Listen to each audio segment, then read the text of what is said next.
Incarceration and Abolition. Um, and yeah, I'm like really excited to dive deep in this. We have an amazing panel in store for everyone today. Um, and I guess to further introduce myself, hi, my name is Jalen. My pronouns are she, her, hers. I'm a senior marketing communications student here at Emerson College with a post-colonial studies minor. And I'm working for Team Intercultural. I'm the moderator of today's event. And I guess with that, I would love to begin today's session with showing a video by one of our panelists, Jamal Spencer. And it is a poem that he has written, and I want to share that with all of you. So we'll begin with that. Awesome.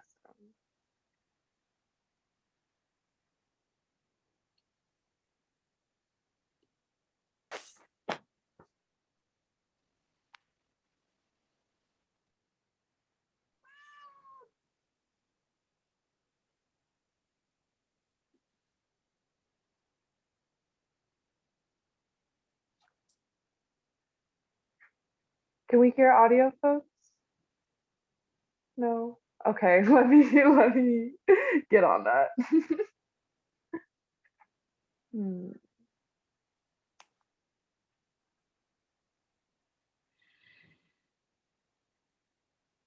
Share screen, audio, share computer audio, share as well as sharing screen. Choose there. You can choose there. Oh, I think there's that button. Beautiful. Okay, I think we got it now. Thank you for bearing with me. Awesome. I'm Jamal H. Spencer, here to share with you this world inside me. With that, I invite you to stare deeply inside of me. I'm a cage where God and devil meet, hold court where life is auctioned off. Hand grenades explode, handguns cough. Life or death is sold and bought. It's like swinging low on the gallows. This world beaten at, this fragile frame, this fragile brain, with body blows, a paradigm that can't be explained. From the outside looking in, living, looking, strength everything. I'm at the end game without playing. Fire burns in my ice water veins. It seems my enemies own my name. My halos are repossessed, reclaimed. These twilight zones got me in chains. Black holes control my ambiguous mind. Time consumed with living and dying. Falling again, rising, failing and not trying. Poverty stews in my pots and pans. In breach of contract with my plans. This don't pan out like coke in the pan. I push clips into ratchets. Stand in the mirror with blood on the hatchet. Poised let this world inside me have it. Thank you. I'm Jamal H. Spencer, here to share with you this world inside me. With that, I invite.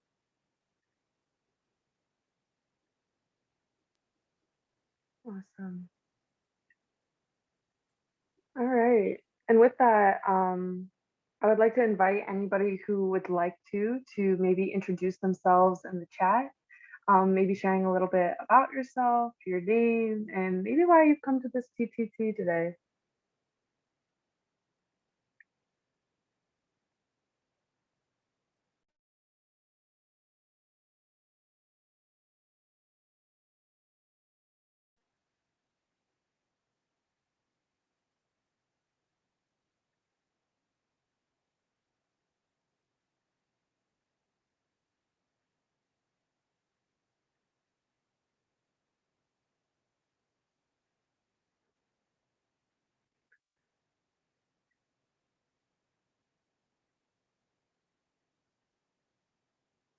All right. As that potentially comes in. Oh, there we go. Awesome. Thank you, Nancy, for being here today. Thank you, Manisha. Thank you, Isaac. Awesome. Thank you. All right. Hi, Max.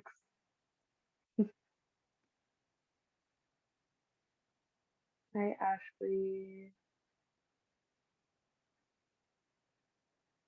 Thank you all for coming.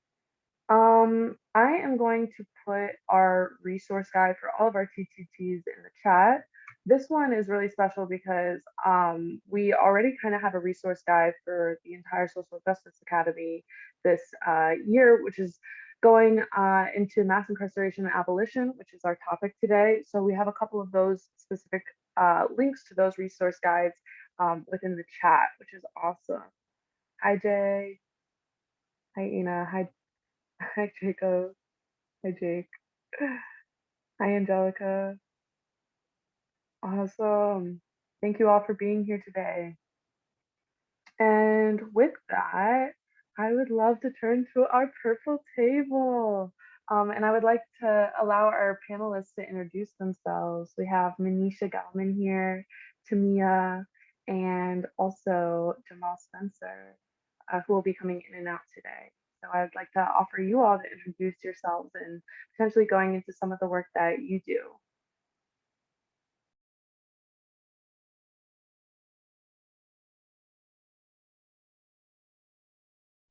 Tamia, do you and Jamal want to introduce yourselves first? No? You want me to? Okay. Hi, everyone. My name is Manisha Gelman. I'm an associate professor of political science in the Marlborough Institute for Liberal Arts and Interdisciplinary Studies. I teach in a variety of our perspectives and minors classes on human rights and US Latin American relations, for example. I wear 3 hats in my professional life. First is in my own scholarship on Indigenous politics and Indigenous language survival, which I do research on and write about. I also work as an expert witness in immigration and asylum hearings in the US court system. And then my third hat, and the one that I'm here with you today wearing, is as the founder and director of the Emerson Prison Initiative, which I can talk more about as we get into the program. But it's lovely to see all of you here. And hello, everyone. I am Tania Jordan. My pronouns are she, her, hers.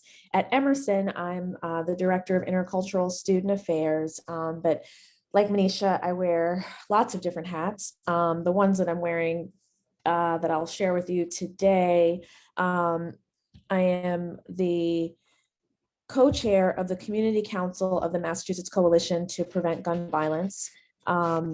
And essentially the name says it all. And I'm really excited to be joined here today by Angelica Fontes, who is one of our community organizers with the coalition, and hopefully offer some thoughts later as well. And then also the other hat that I wear is one that has not yet been, we don't have quite a name for it just yet, but essentially for as long as I've been alive, to some degree, I've been doing work supporting folks who are currently incarcerated or formerly incarcerated, in that my father is formerly incarcerated and my brother is currently incarcerated. I grew up during the war on drugs. My family was impacted in a significant way. And I grew up in Hackensack, New Jersey. Boston isn't necessarily, or wasn't my context, but I came to Boston 12 years ago and decided that I wanted to continue work that I began when I was in grad school. Way back when, in 2006, I did my culminating work on higher education for formerly incarcerated students and implications for student affairs professionals. And from there, I've been involved in some way, shape, or form in critical prison work, or again, work in support of folks who are currently incarcerated or formerly incarcerated. When I was at Berkeley, I worked closely with the BU Prison Ed program. And now through my work with the coalition, but by way of my work with Operation Lipstick, which is ladies involved in putting a stop to inner city killing, I got connected with Jamal H. Spencer, who's not currently on the phone just yet, which is why I'm stalling maybe just a little tiny bit. He will call. And Jamal I prefer for Jamal to tell his story, but I think he'd be okay if I shared that he is currently incarcerated in Norfolk MCI. And he is the outreach coordinator for the African American Coalition Committee. And I'm going to share a little bit about their history because that's something that he typically shares when he's on the phone. So the African American Coalition Committee began as the Black Rights Committee in September of 1972 here in MCI Norfolk. And today we exist as a forward-thinking, goal-centered organization which centers its initiatives around eliminating the structural inequalities that have devastated Black and Brown communities. Through collaborative efforts, we have now created the groundwork for legitimate change to occur in the lives of most marginalized citizens of our society. The coalition has a number of different goals that they're working on. And I'll just essentially, I'll share a few of the ways that they're, I'm sorry, I'm going through my brochure. So they do community outreach. They have a legal department, and I guess I should also say that these are folks, men who are currently incarcerated, or folks who are now on this side of the wall, who maintain their relationship with the AACC and still consider themselves members, so they're operating on this side of the wall as well. They do civic engagement, and they also do education, and this happens both inside and outside of, again, of the confines of the prison system. Their current initiatives, they're working to reinstate the implementation of furloughs. They're really looking closely at parole and overall parole reform.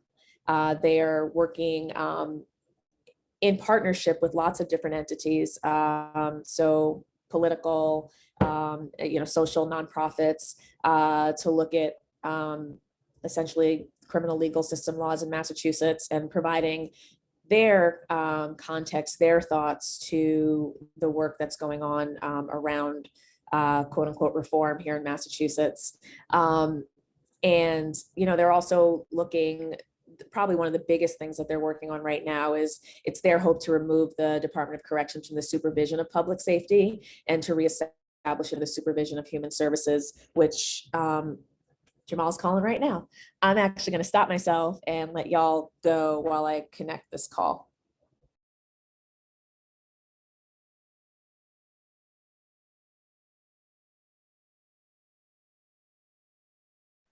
Okay. Do you want me to just start? Okay, cool. Awesome. Thank you, Tamia, for all of that.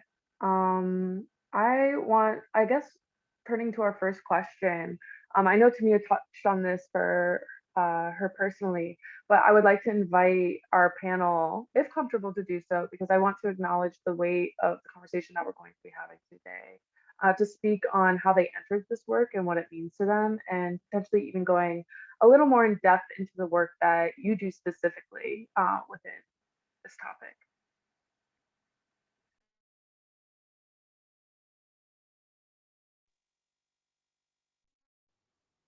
Geraldine, do you want to just designate the order, and maybe since Jamal's finally connected on the phone, we can have him say hello and Yeah. start that way? Yeah, absolutely. And I feel like this would be a great question for Jamal as well. Yeah. 1 second. Okay. Yeah, take your time. Go ahead. Hi, everybody. Good afternoon. I'm Jamal, where I reside as the outreach director and event coordinator for AACC, which is the African American Coalition Committee. Currently, I'm also set to be released in a matter of days. So, thank you for having me today.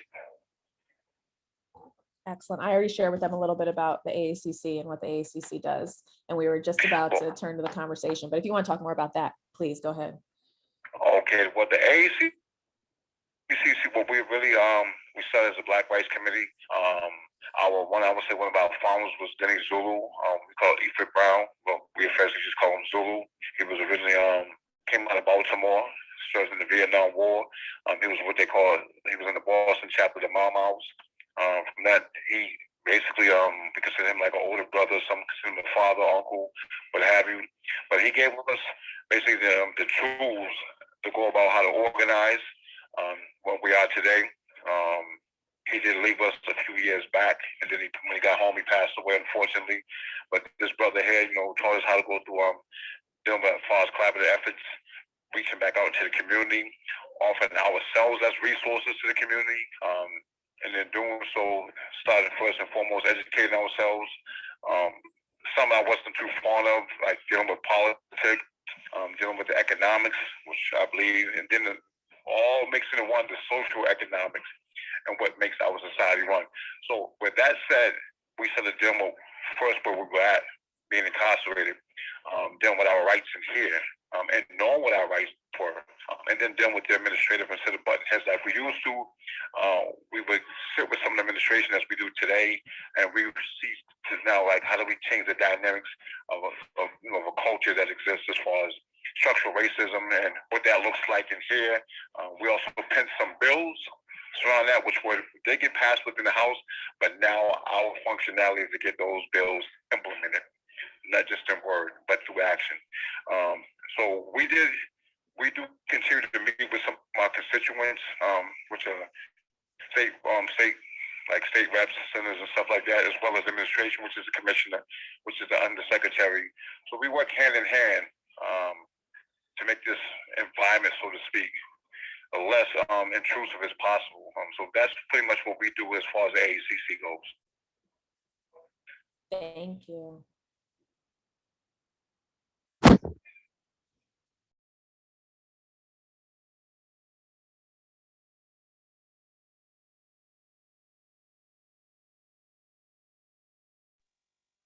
Can you repeat the question, Jalen, and I can answer it? Absolutely. So I would like to invite our panel, if comfortable to do so, to speak on how they entered this work and what it means to them. And potentially, can you go a little more in depth into the work that you do specifically? Yes. Do you want to answer, Jamal, or do you want me to go first? I didn't hear you. Yeah, you go first, but I didn't hear what you said. Okay. So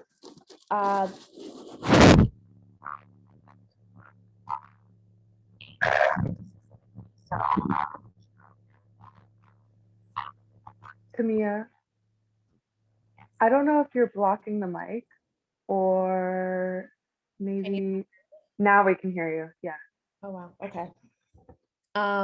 So I'll start again. So yes, in terms of how I got into the work, I would say that it wasn't necessarily initially by choice. Again, growing up during the war on drugs, and then also, previous to that, my father, having been incarcerated, it was work. It wasn't work. It was just, personal. It was just my life. And so many things that I guess folks kind of take for granted when they're watching, movies or what have you, or TV, or hearing stories. They weren't just stories for me, like they were my lived experience. And so, things like the over policing, the hyper surveillance of communities of color, things like, police corruption and police coming to the doors looking for A, B, C, D, E, F, G, and that ultimately leading to essentially abuse in a number of different ways. And so, I grew up again, at a time where it wasn't necessarily the case that anyone, except for folks who were being victimized, were critical of the concept of tough on crime.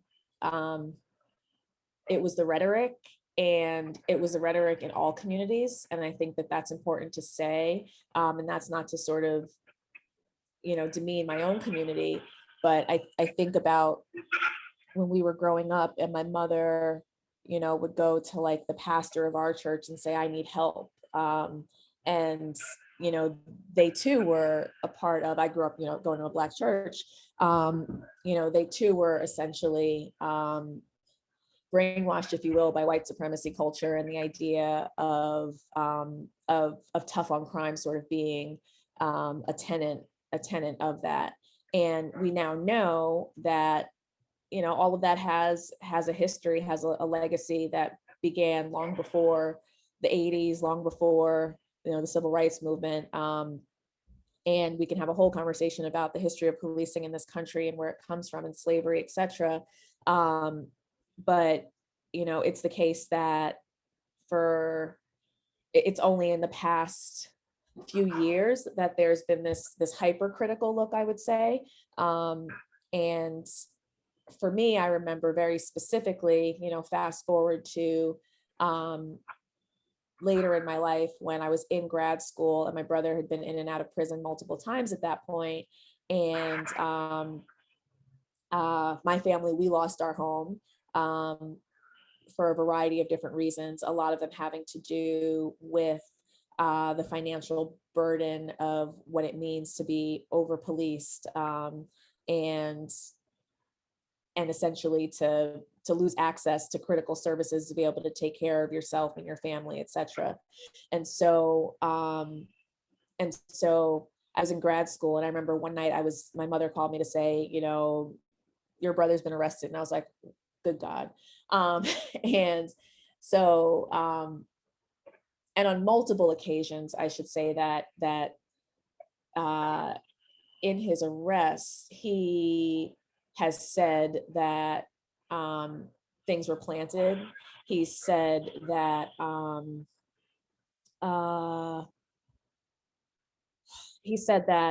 well, not even said, like it's been the case that, they broke his leg one time, that, that he was roughed up in a variety of different ways, including one time I remember very specifically when I was a small child, that me and my mother had to go to the Hackensack police station, and they weren't giving my brother the care that he needed after hurting him in his arrest. And so she had to then go back with an attorney in order to get him to the hospital.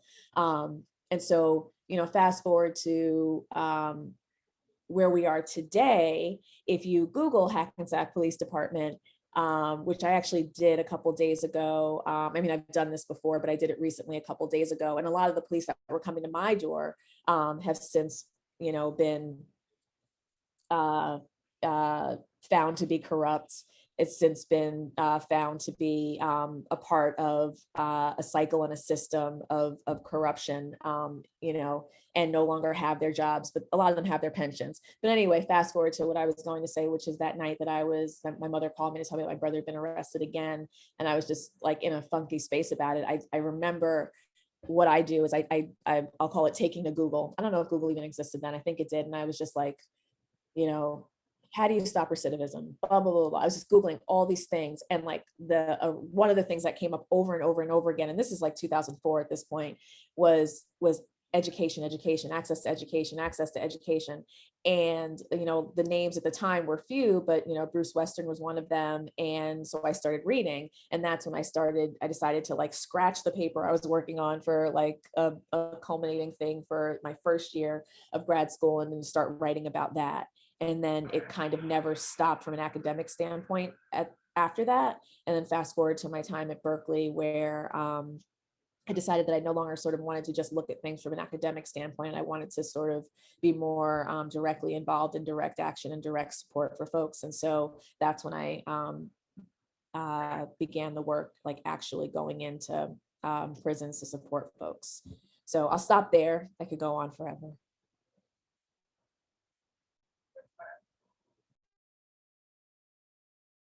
I would ask that you repeat your question, please. I can repeat the question. So it says, I would like to invite our panel, if comfortable to do so, to speak on how they entered this work and what it means to them. And can you go a little more in depth into the work that you do?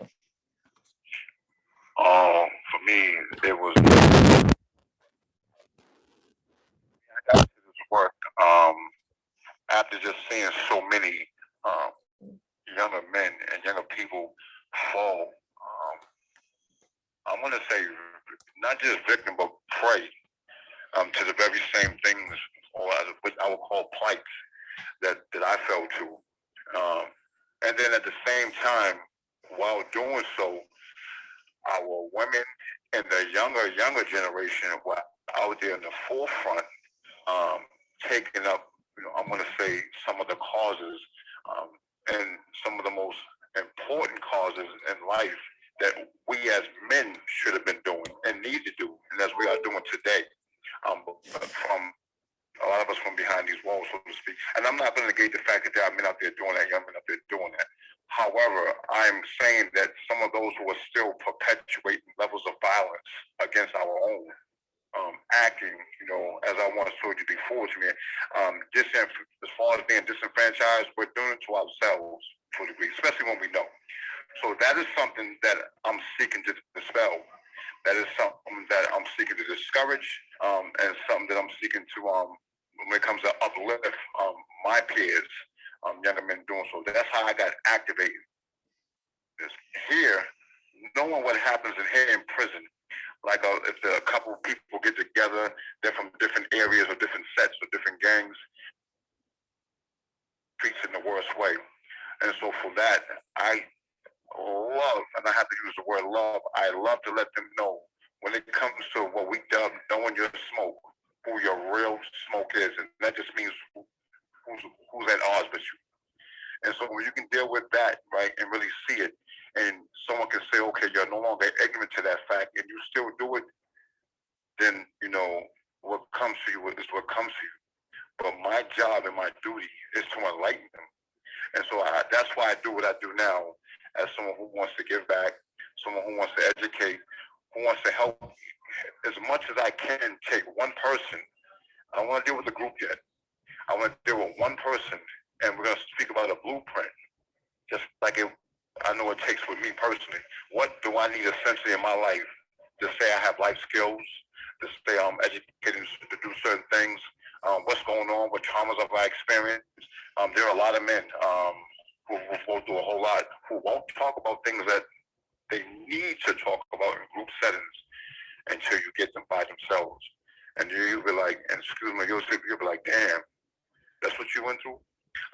And so how do we now, and I use the word holistic, how do we holistically reverse the polarity and get this person to see themselves at their value? So that's something I do. I'm not saying every time I'm successful, because as you know, you can go to an old adage, when you're planting a seed, it doesn't necessarily grow how it's supposed to grow. Things die. They wither. They do all kinds of things happen. It's not nurtured enough. So I now, in that premise, I was trying to bring it to a bunch of people who I have who can speak to something or something in existence I can't. And that's what I like to do with a lot of people. Why do I feel it's necessary? I think it's pertinent because of our survival as a people. Because if you don't, the minute we all shut off these computers and these mics and everything else we have, there's already a mechanism that does not stop. It's 24/7, 365. It keeps resounding and resounding and resounding negativity. And if we're not going to constantly perpetuate what our message is in this age right now, we are going to be losing each and every time. With that, it can be no breaks. I mean, I don't really think about being tired in this fight, which to me now is a war.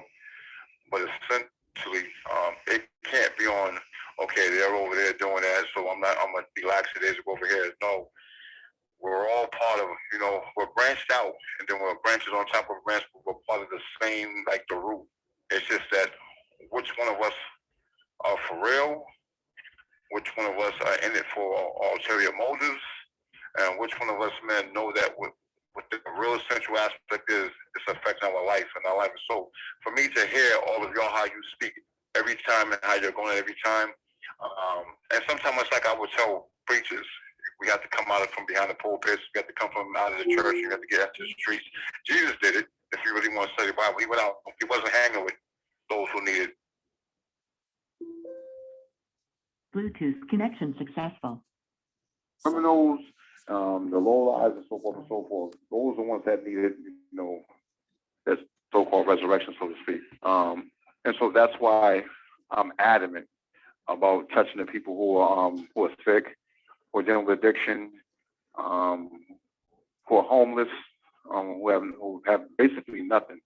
And it's from that, those ones who are the most, let me see how I can put this. Those ones who will hurt you the most because they're trying to feed themselves. At the end of the day, they're dealing with a low extremity. They're dealing with a hell that if you don't know hunger pains, then you don't really know why people really seek to do some levels of crime. I'm not saying everyone will do crime, but my thing is to really speak to them. How can I help them put their lives back together, their families back together, and find out what they're good at? And so I think that's what will serve our purpose would be best served, speaking with them and speaking for them. So with that, thank you. But that's why I do what I do. Thank you, Jamal. Yeah, thanks both to Jamal and Tamia for bringing Jamal into the conversation. It's a technological feat to be able to have you here with us, and it's also just so powerful. I know in the previous meetings where Jamal has been able to take part, we shouldn't take for granted what it means to have his voice present, because the rest of us can log in, right? Click and log in from the comfort of where we are. But I really appreciate the team of the two of you making it happen for you to get to be here. For me, I entered this work. I grew up in a really rural community where the redwood trees were being cut down by a logging company in the second half of the 1990s in rural Northern California, and became really activated by environmental rights movements that were happening around me, and didn't set foot in a carceral space until my father was arrested and served time my freshman year of college. So I went to visit him right before I hopped on a plane with my one-way ticket to New York to go off and get my own education, and received his letters from jail throughout my freshman year, and ended up channeling a lot of the environmental activism that I had been involved in high school into different forms of activism and human rights issues that I was exposed to, both through my family's trauma and through what was going on around me in New York in the late 90s, early 2000s. And so that was politics about economic globalization, predatory policies from the IMF and the World Bank. And I was involved in those protests as a college student, protests against police brutality and against the US bombing of Iraq that started in April of 2003. So those are really defining moments for me as a human rights activist across a whole range of issues. And I was really lucky to have just a dear friend group that I formed in college that I still, count those folks as some of my closest friends, that were really my thought partners in thinking about what are the problems that I see all around me in the world that affect me directly and indirectly, and what can I do about them? And I remember just feeling incredibly mad, and also alternating between feeling really powerless and also powerful, based on different experiences I had of protests and organizing that I took part in and sometimes led. And during the time that I was in college, the Bard Prison Initiative was launching at Bard College, which is where I was a student. And I threw myself into that and became one of the first volunteers, and started working as a tutor and then as a volunteer facilitator of college level classes in several different prisons in New York State. After college, I moved back to California and started volunteering at Pelican Bay State Prison, which is the state supermax in the far, far north of California, facilitating a creative writing group and a meditation group for incarcerated folks. And I think for me, when I think about how I entered this work, once I went into the carceral space, like stepped through the gates and heard them close behind me and saw people who were incarcerated, I've never been able to unknow that or to unsee it or to unfeel it. And so even though my academic career, my scholarly career has taken me into a lot of different kinds of spaces, I keep coming back to the work of engaging the carceral system in some kind of intervention, because I feel, you know, haunted to this day by knowing all of the visceral sense of what it felt like for me to walk through those gates, and to know what it must feel like to not be able to leave and to have that be someone's reality. So, you know, I see the work that I do with the Emerson Prison Initiative as part and parcel of this larger platform of rights work that I do, rights for undocumented people who have asylum claims, rights for Indigenous communities who don't want to be forced to assimilate. It's part of engaging a vision of the world that allows human rights to a life of dignity to be respected. So, you know, in each of the hats that I wear, I really try to think, what needs to happen here to bring dignity into a space where it's being deliberately pushed out because of some sort of powerful agenda. And so, you know, maybe I'll talk more about that if Jailin leads us into the terrain of, you know, the tension between abolitionism and other sorts of quote unquote reform efforts. But I think for me, the depth of the work that I do is really sitting on a foundation of a commitment to human rights and the right to a life with dignity. Thank you so much for sharing, Manisha, and thank you again, Tamia and Jamal, for sharing. Um, I'm kind of starting to get the gauge just on time and feeling like I should go to one of the questions, like one more question, and then sort of opening it up to the group to speak on anything that they've been thinking about, or potentially, I know we have some other experts in our group today to see if they want to share anything. So I'm just going to move to our next question. Um, are there any sort of creative coalitions that you foresee having an intense impact? Who is missing from this work?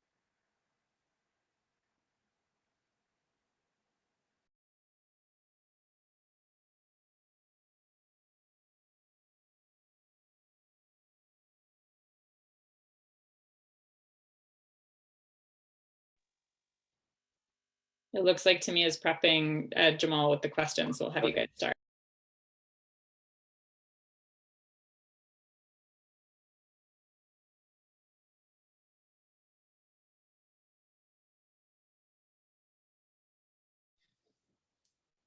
So go ahead, Jamal. Well, I was pretty much saying I don't think it should be like left to one, you know, entity. You have a lot of people out here who are professing to do this work, and in doing so, I think should all sit at the table with one another, and in doing so.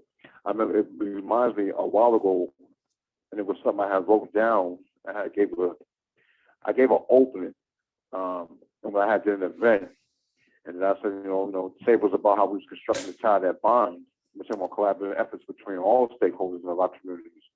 And so when I started listing off some of the neighbors, the communities that were doing so, and how we need to better, network, and twine out initiatives instead of existing as a bevy of private, public, and nonprofits that are all doing the same work, but on an individual basis. I was basically calling on everyone who was saying they're accountable, and in doing so, because I said together we can uproot poverty and crime in our neighborhoods. And we have spent too much time competing for, and at the time I'm telling them, I know they're competing for grants, and thus creating divisions amongst ourselves while attempting to justify our purpose. So, and there's another group that I work with called Stuck on Replay. And I usually use everything as like metaphors, so to speak, every group to say what we should be doing and not be doing. And so I basically was saying it was simple arithmetic. Moving forward as one unit, we'll start about the injustices aimed at separating us. the obstacles that are in our paths, especially progressing towards the People's Justice Guarantee, which was something that we helped Ayanna Presley put together.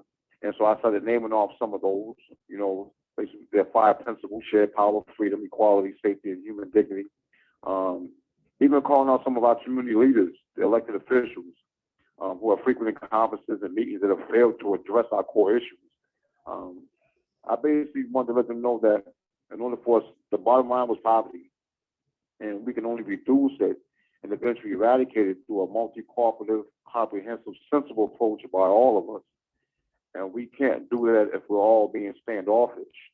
But for me, if one group, let's say EPI has something going on, right? Everyone's supposed to get behind EPI. Everyone. I don't care if we have a discourse with one person or another. That our board, ourselves personally here at the ACC, I'll put that out there. However, we don't have agendas. We have priorities. And in those priorities, we know that it is bigger than anyone on that board. We're talking about affecting populace. Yep. And that's just the population at Norfolk. That population consists at Walpole. It's the entire prison population in the Mass DOC. So we know essentially what we're doing here has to be for the benefit of everyone, not just that board, because that board can change.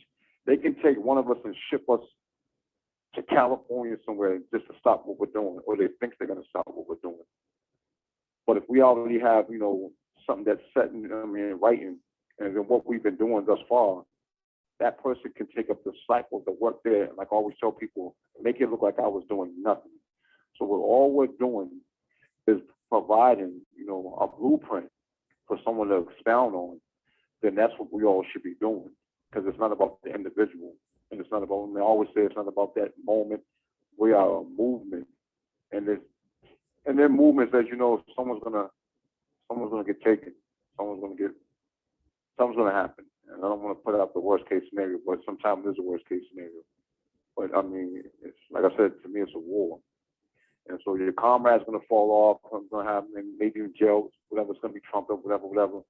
But for me, it's about how we're moving. And do we have a system in place that's going to affect everyone? I mean, and impact them in the most beneficial way. That is something to look at. It is worth.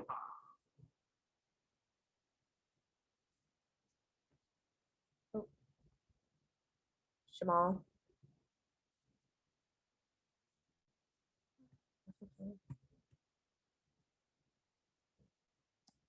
So the phones have been really bad lately, and this has been happening a lot.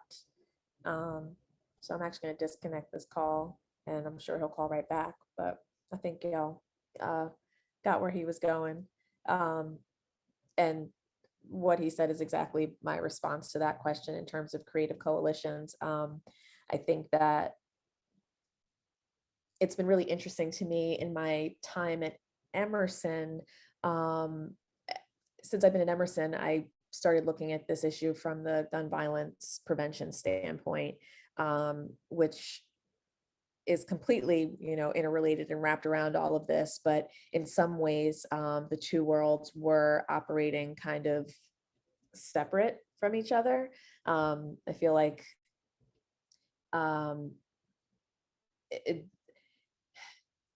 the issues were the same issues were impacting the communities that were, you know, working in support of, or that we are a part of, and we're working in support of our own selves who are in these communities. But we were looking at the issues as being distinct issues, if that makes any sense. Gun violence prevention, supporting folks who are currently incarcerated or returning citizens. And in the last, you know, year, not even year, goodness, like 6 months, I've been incredibly impressed that those silos, if you will, are breaking down. Part of that is new leadership, and I'm speaking very specifically right now for the Mass Coalition to Prevent Gun Violence, but is the new leadership and sort of a re-articulation of the vision, or maybe even a review of the vision and the work in order to broaden the definition of what gun violence prevention kind of is and what it means and what it looks like. And, in doing so, we've built this, this interrelationship with the ACC and Jamal and his work. And, again, we're all looking at the same things. We're all looking at, the political and the social and the certainly, the emotional and these wraparound services that go into ideally bringing an end one day to these challenges or these issues that we're looking at. But excuse me, we were, again, like operating in silos previously, and it's been really powerful in the last 6 months or so to be working more kind of in coalition. And it was only a couple of months ago that, in a bevy of conversations, we realized that there are folks at Emerson, even beyond EPI, Emerson Prison Initiative, who are working on these issues and have done some, really powerful work in partnership. And I think I just saw Kevin hop on.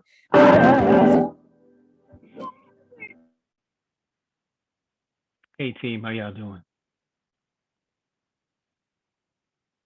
Kevin, do you want to introduce yourself maybe while I reconnect the call with Jamal? Certainly. Hello, folks. My name is Kevin Sibley. I am the Executive Director for the Mayor's Office of Returning Citizens. We assist returning citizens in 4 very specific areas: transitional housing, employment, education, and healthcare. So it's always a pleasure to be a part of these conversations and to help to inform and to receive information on how we can better service our community. So thank you for having me here today. And I do apologize for being late, but our mayor is transitioning, as many of you know, and we are getting prepared for that transition. So it's good to see you. Thank you so much for joining us, Kevin. The question that we are currently kind of pondering is, are there any sort of creative coalitions that you foresee having an intense impact, especially as concerns with mass incarceration and abolition, and maybe even who's missing from these kind of coalitions currently? Who is missing from the table? Yes. So I've been working intensely in this area for the last 3 years. And what I see, well, what I thought I knew before starting is different. And then it changed back to, of course. What I see is important is that what's missing at the table is a type of expectation, and this is my perspective, that a system that was created to intentionally deprive, incarcerate, and to take advantage of, that we are asking for permission for someone to be nice to us, right? What I discovered is that we have to come together to create legislation, to support those legislators who are moving the needle to eliminate discrimination on the books. Because if we can manage situations on a local level, however, if there's no accountability that are in writing that's going to hold people accountable, then we are going to miss a major opportunity here.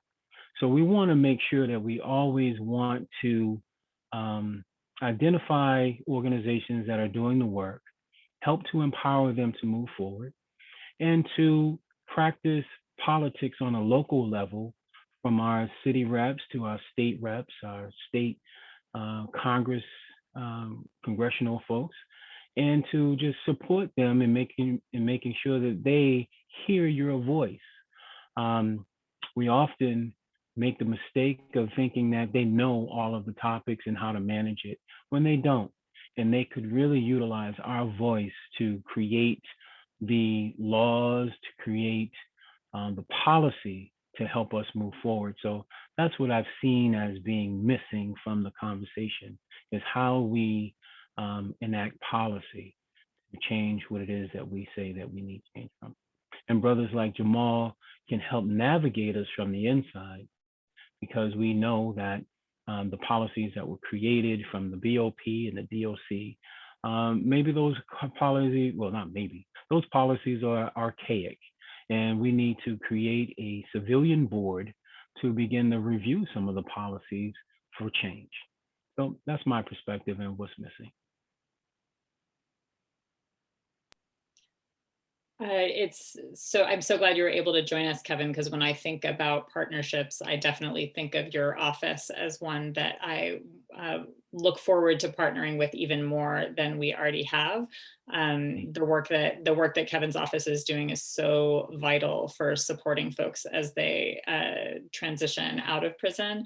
And I think we need more partnerships like that, like what Kevin has been willing to do with Emerson College already, like what you're doing across a range of organizations. It's really inspiring to see that work taking place. And I think in part that's because what we need are multi-stakeholder coalitions that are really committed to supporting people, whether inside or transitioning to outside, to be equipped to live a life with dignity. And the office under Kevin's leadership is working so hard to do that.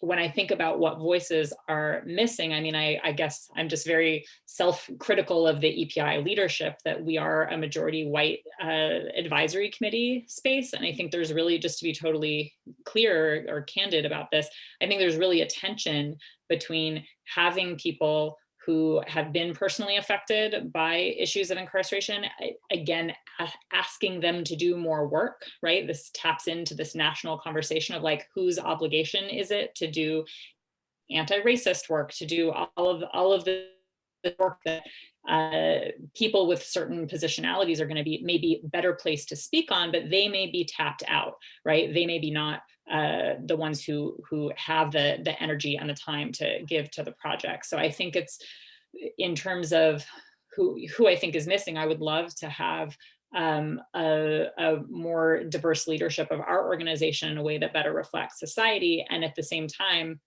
I'm really aware that we want to also be providing resources and support to people who need them, and not asking those folks to do more of the teaching and the leadership and the emotional burdening if that doesn't feel like, you know, work that fits with where they're at. So in terms of partnering with people, I think EPI is really open and excited to partner with a range of different organizations in a lot of different ways. I think there's so many ways to intervene in mass incarceration, and some of those partnerships may be a sort of emotional solidarity. It may be logistical solidarity in terms of signing each other's letters. It may be strategic solidarity in terms of forming projects together that have a shared vision. I don't think there's any one way to do this, and I don't think there's any one voice that's missing. I mean, I think we always want to find ways to have the voices of people who are directly affected by the issues better present and amplified in the conversation. At the same time, I can just say, from doing fundraising from EPI, there's also a really slippery slope in terms of the ethics around using those voices or using those stories in ways that feel sort of zoo-like or exploitative. And I come up against this tension a lot in my role at EPI, because a lot of people are curious about going inside a prison, and they'll come to me saying, is there any way I can volunteer with EPI? And their intentions are good, right? The intentions are like, they want to understand more around mass incarceration, but the line between wanting to know more and like wanting to have the somewhat voyeuristic, though well-intentioned experience of going into the prison is really hard to navigate. And I struggle with that, and I have not solved it. I haven't figured out how to define the limits, except to say, you know, EPI is a incarcerated student-centered program. Our goal is to have a degree granting pathway for incarcerated students. If there are ways for students at Emerson Boston, if there's ways for faculty and staff to participate in that goal, that's great. But I want to keep my eyes focused on what that project is, because we know all of the data and the statistics about how powerful that pathway is. So yes to collaboration, yes to coalition building in a range of ways that have those shared missions. And it's great to see folks here today representing some of that collaborative energy. Wow. You all have left us with so much. Thank you. Thank you so much. Tamia was writing in the chat, like, I wish we had another hour. Me too. I feel like we barely scratched the surface of our conversations today. But thank you. Oh my goodness. I'm feeling so like, I don't even know what I'm feeling. I just feel like there's a lot of things that were said that I really have to sit with. But yeah. So talking about our Social Justice Academy, we have a really special event coming up this Friday, and it's a conversation between Raymond Santana and of the Exonerated Five, as well as Keon Sprinkle, a Boston area exoneree. And that is going to come this Friday at 3 p.m. You can look on MConnect to find more information on that, as well as reach out to us to get links if you're not necessarily a part of like the Emerson community, as well as it makes me think that this conversation leads me to think that this coming Monday, we also have So What Now What, which is kind of a wrap up of all these conversations and talking about, all right, so we've gone into all these topics, now what, right? So yeah, thank you all so much for coming today. Thank you, Manisha. Thank you, Tamia. Thank you, Kevin. Thank you, Jamal. I really appreciate the vulnerability that came through all of you and sharing today. So thank you. Thank you. Thanks, everyone. It's great to see you all. Thanks for participating. Thanks for the invite, Jaylin. Bye, everyone. Thank you, everyone. Talk soon. Kevin, good to see you. Good to see you too. You guys take care, all right? Yes, we'll talk All soon. right, then. Bye-bye. Bye. No doubt. Thank you, Jaylin. Great job. Great job. It's never graceful, like operating the phone and speaking at the same time. Oh, it's okay. It doesn't need to be. It was very powerful. So thank you for organizing all of that, truly. And I hope you have a wonderful rest of your birthday. It's my Seriously. birthday still. It's your birthday. It is your birthday. Oh my goodness. Literally happy birthday. I Thank just want you you. to know how loved and appreciated you are, truly. Oh. Like, whenever I talk to anybody about you, they're always like, Tamia is our auntie. Tamia is like the person who got us involved with like the intercultural, whether it's orgs or center or whatever. You're amazing, and I look up to you tremendously. So yeah, I hope you I have a appreciate you deeply. I appreciate you so much. I really do. Like, you all are just beyond gifts. Like, I need to think of another word for it. So thank you. Thank you. yeah. Thank of you. course. Thank you. So Yeah. we'll talk later. I'm gonna go to another I'm only going to 2 of my meetings today, and then Good. otherwise I'm partying in the middle of all this stuff. But I will talk to you later, okay? Alrighty. Bye-bye. See ya. Jamal, are you still there?